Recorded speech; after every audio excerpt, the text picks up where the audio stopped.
Right after our wedding, my husband's family handed me a bill for every expense they'd ever paid for him. His mother smirked, "Pay up, or give up your inheritance." My husband just stood there, silent. I took the bill, smiled, and said, "I have a better idea." The next week, they were served with a notice that left them begging. I should have seen the signs. I really should have. Looking back, there were so many little things that should have warned me what kind of people my in-laws were. The weird control over my husband, Nathan. The constant passive-aggressive comments about money. The way his mom, Denise, always managed to insert herself into every aspect of our relationship. But I ignored it. Love makes you ignore things. Nathan and I had been together for 5 years before we got married. I knew his family was wealthy. Not we fly private jets wealthy, but old Southern real estate money wealthy. Land, properties, trust funds, the kind of wealth that isn't flashy but runs deep. I grew up middle class. My parents worked hard, saved what they could, and made sure I had everything I needed. I put myself through college, got a solid job in financial litigation, and built a good life for myself. When Nathan and I got engaged, his parents insisted on paying for the wedding. And I mean insisted. Denise made a big deal about it. "It's our gift to you both," she had said. "You're part of the family now." I pushed back. I didn't want them paying. I even argued with Nathan about it, but he kept saying, "This is just how they are. They're traditional. They want to do this. Fine. Whatever." It wasn't about money for me. I made good money. I had an inheritance from my late grandfather that I planned to use for our future. I didn't need their money. I should have trusted my gut. The wedding itself was beautiful. A historic venue in Charleston, South Carolina. Flowers everywhere. A jazz band.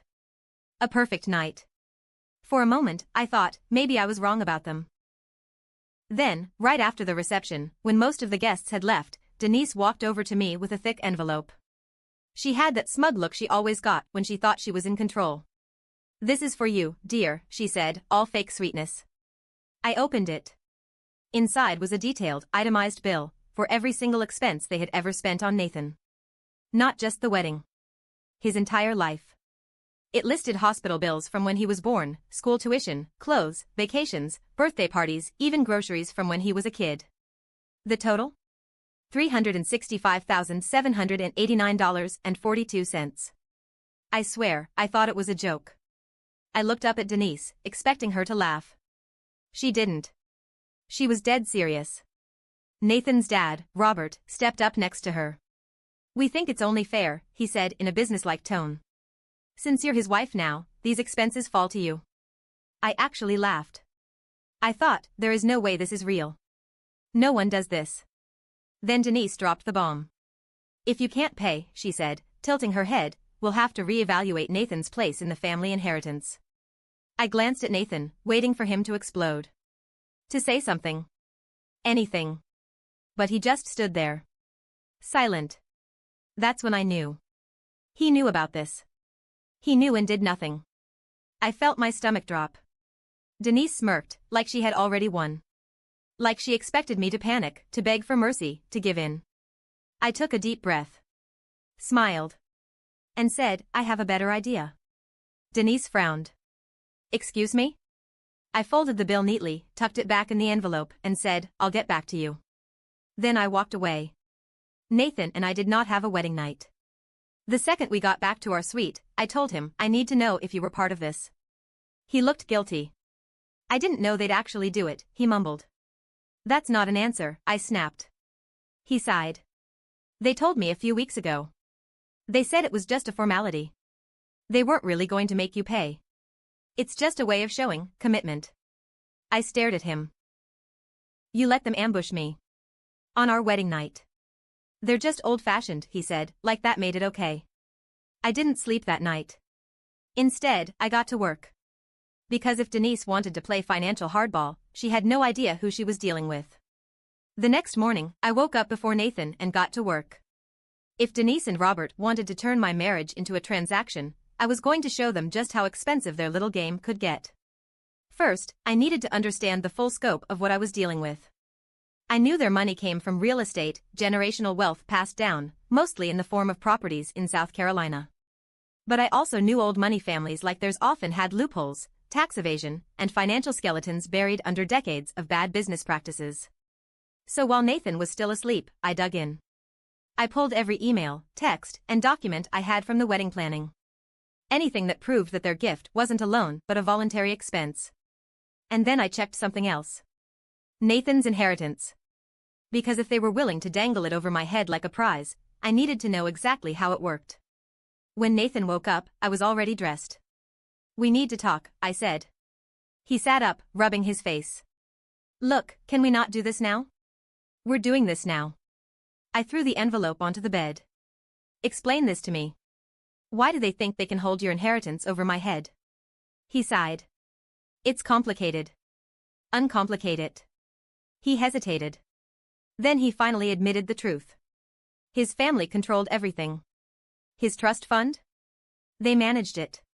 The properties he was set to inherit? They still technically owned them. Every dime he had ever received? Filtered through them first. "They have to approve everything," he muttered. "It's how they keep things secure." I stared at him. "You're telling me you don't actually own anything?" He shrugged like it wasn't a big deal. "I mean, technically, not yet. But when they pass." I laughed. Not because it was funny, but because it was pathetic. Nathan had spent his whole life thinking he was rich when, in reality, he was just a puppet. And worse? He was okay with it. I stood up. "Where are you going?" he asked. "To fix your mess." I didn't go to work that day. I went straight to Denise and Robert's house. If they wanted to play financial games, I wanted to hear the rules from their own mouths. Denise opened the door, dressed like she was about to host some fancy charity luncheon. "Well, dear. I didn't expect to see you so soon." She led me into their massive sitting room, all white furniture, gold accents, the kind of place where you're afraid to touch anything. Robert sat in his chair, reading the newspaper like some 1950s movie villain. "So," Denise said, pouring herself tea. "Have you decided how you'll be paying us back?" I smiled. "I have some questions first." She raised an eyebrow. "Oh." I leaned forward. "How does Nathan's inheritance actually work?" She sipped her tea. "Well, dear, that's family business." I kept smiling. "I'm family now." Her lips tightened. "The estate has a structured trust. It's been in place for generations. We simply ensure that it remains within the family." I nodded. "And who owns the properties?" Robert folded his newspaper. "Legally? Us." Bingo. Denise's expression didn't change, but I could see the flicker of something in her eyes, realization. She knew I had just found her weak spot. I stood up. "All right, then." Denise blinked. "Excuse me? I'm not paying your bill." Her eyes narrowed. "That's not a choice, dear." "Oh, but it is." I grabbed my purse. "You see, I work in financial litigation. So I know a gift is a gift. And if you try to enforce this ridiculous dowry, it won't hold up in court." Robert scoffed. "Do you really want to get lawyers involved?" I smiled sweetly.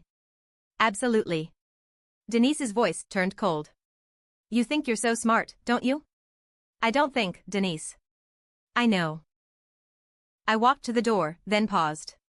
"Oh, and one more thing," I said, turning back. "Since you still own the properties, that means they're subject to financial review, right?" Silence. "I mean," I continued, "if, say, someone were to report some discrepancies in your rental income, the IRS would have to audit everything, wouldn't they?" Denise's smug smile vanished. Robert's grip tightened on his newspaper. I let that sink in. "Have a great day," I said, and walked out.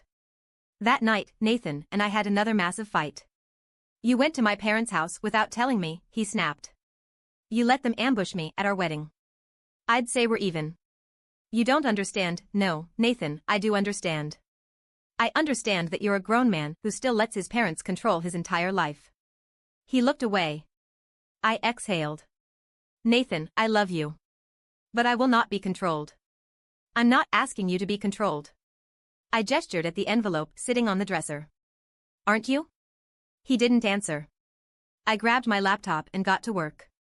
Because if they wanted a fight, they were going to get one. But they had no idea what I was about to do next. Nathan didn't come to bed that night. I heard him pacing in the living room for hours. Occasionally, I'd hear his phone buzz, and I knew exactly who it was, Denise and Robert, panicking. Good. Because they should panic. While he paced, I sat in bed, typing away on my laptop. I wasn't just looking at their financials, I was looking at Nathan's. I had never gone through his finances before. We kept our money separate, something I insisted on when we got engaged. But now, I needed to see exactly how deep his parents' control went. And what I found. It was worse than I thought. Nathan owed his parents over $100,000.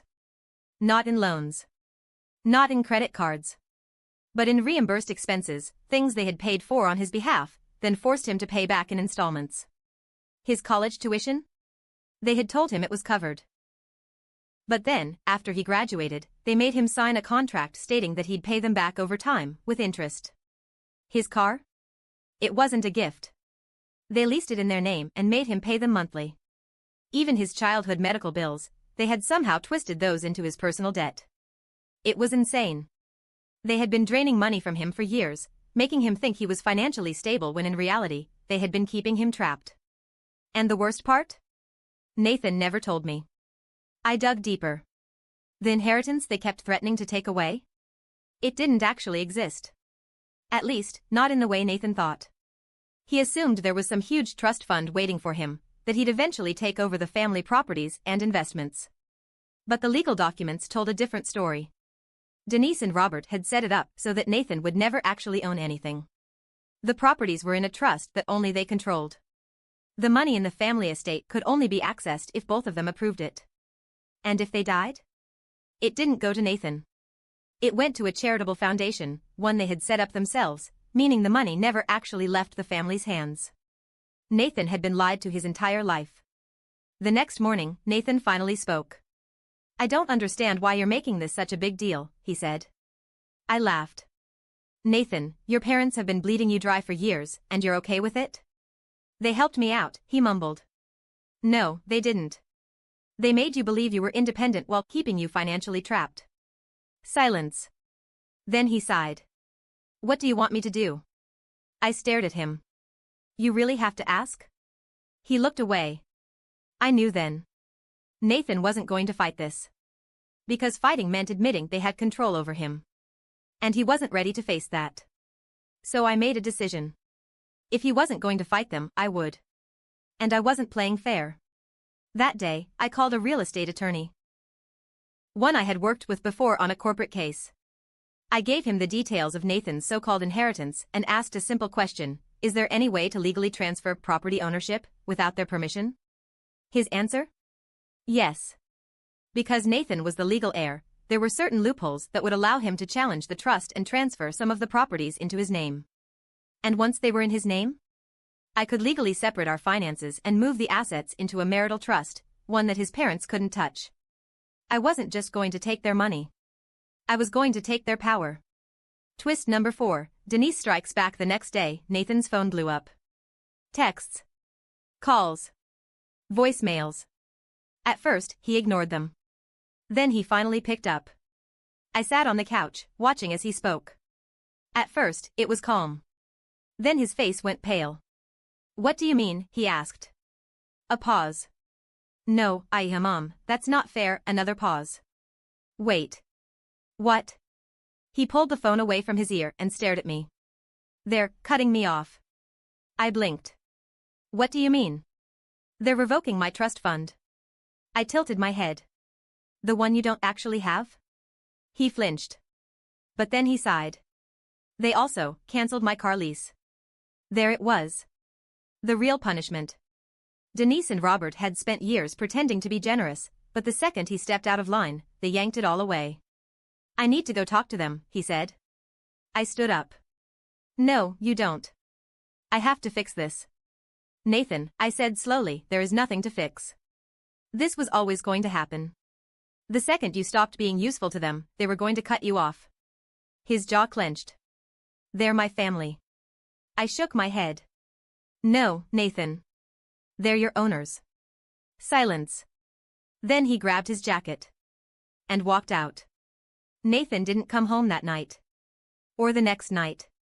Then, on the third day, I got a message. From Denise. It was short. Nathan is staying with us for a while.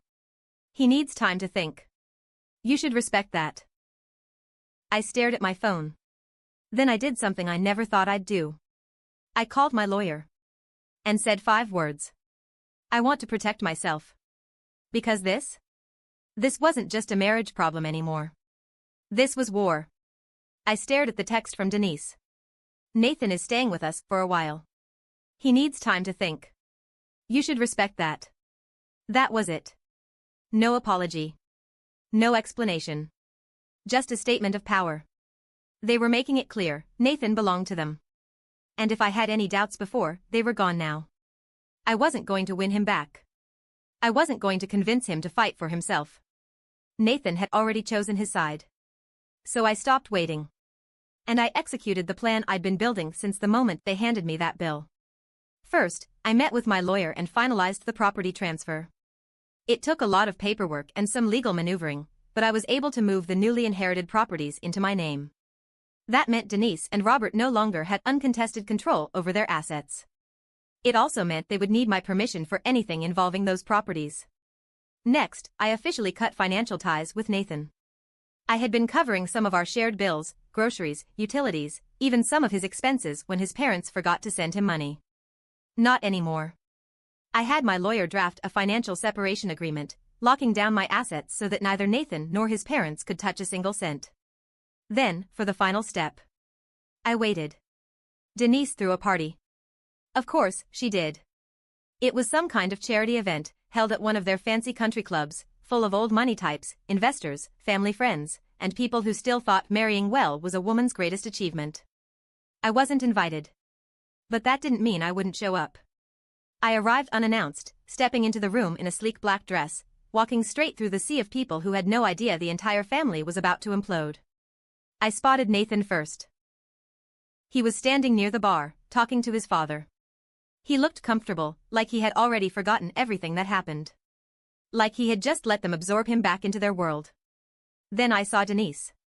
She was laughing, smiling, sipping champagne like she hadn't spent the last few weeks destroying her son's marriage. I didn't wait. I walked straight up to her and handed her an envelope. She barely glanced at it before smirking. Oh, dear. I hope this isn't a bill. I smiled. No, Denise. It's a cease and desist letter. The smile slipped. Excuse me? I stepped closer, lowering my voice. You've been financially controlling Nathan for years. That stops today. I have documentation proving you've manipulated his inheritance, tied him to debt he never agreed to, and kept him financially dependent so he couldn't leave. You've used money as a weapon, and now, I'm using the law. She tried to laugh it off. That's ridiculous. It's not, I said, my voice even. And the IRS doesn't think so either. Her face paled. Because that's when she realized. I had reported them. Not just for financial coercion, but for tax fraud. I didn't have to dig far, there were plenty of shady transactions tied to the real estate properties they controlled. Properties that were now in my name. Which meant I had access to all the paper trails they thought were buried. And now? They were under investigation. Nathan must have heard the commotion, because suddenly, he was there. He looked between us, frowning. What's going on? Denise turned to him, grabbing his arm. She's trying to ruin us. Nathan looked at me. What did you do? I protected myself, I said simply. His eyes darted to the letter in Denise's hand, scanning the words. When he looked up again, there was something in his face I hadn't seen before. Panic. He knew I had one. They're my family, he said weakly, like that was supposed to mean something. They're your owners, I shot back. The room was dead silent now. People were watching. And then, in front of everyone, Denise made her final mistake. She turned to Nathan and snapped. You ungrateful little idiot. You let her do this? We gave you everything. We made sure you never had to struggle. And this is how you repay us? Her voice rose. You wouldn't survive a day without us. You're nothing without this family, and the second she leaves you, you'll come crawling back. You always do. There it was. The truth. Not just for me. But for Nathan. I saw it in his face. The realization. The humiliation. He had spent his whole life trying to prove himself to them, and the one time he stepped out of line, they turned on him instantly. I expected him to defend himself. To say something. But he didn't. He just stood there, his face pale, his whole body stiff, his hands shaking. Then? He walked out. And he didn't look back. The fallout was fast. Within weeks, Denise and Robert were fully under IRS investigation. Several of their properties, including the one they lived in, were seized. Nathan? He tried coming back. He called, left voicemails, even showed up at my office once. But I was done. I had spent too much time fighting for someone who didn't want to fight for himself. So I filed for divorce. Nathan didn't contest it. I don't think he had the energy to. The last time I heard about him, he was living in a small apartment, working a regular job for the first time in his life. His parents? They lost everything. And the best part? The rental apartment they moved into? I owned it. They never knew. But every single month, when they sent their rent check, they were paying me. It wasn't about money. It was about control. And I had taken all of it.